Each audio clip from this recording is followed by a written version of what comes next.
Voters on Super Tuesday are pointing the way to an epic presidential matchup. Donald Trump and Hillary Clinton are now the clear favorites to meet in November. They won most of Tuesday's primary and caucus elections by wide margins.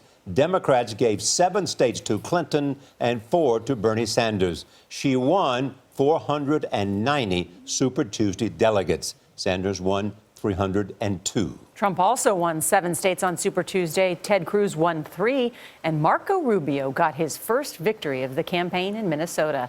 That gives Trump 234 more delegates compared to 199 for Cruz and 88 for Rubio.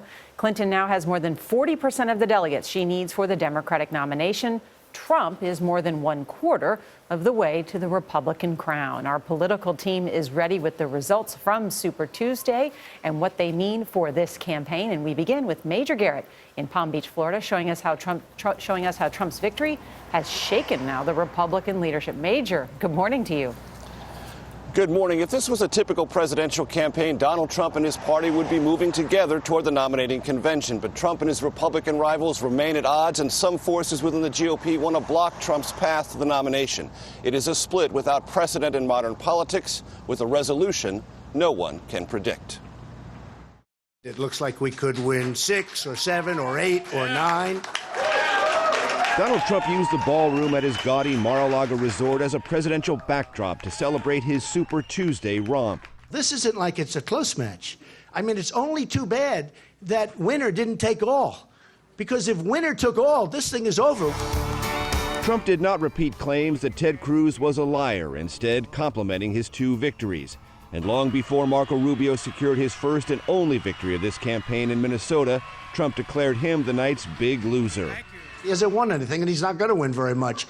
But I do congratulate Ted, because I know how hard Ted worked on Texas, and that's a big get. Well, I voted for myself. Cruz won at home in Texas and neighboring Oklahoma and declared Trump unfit for the presidency.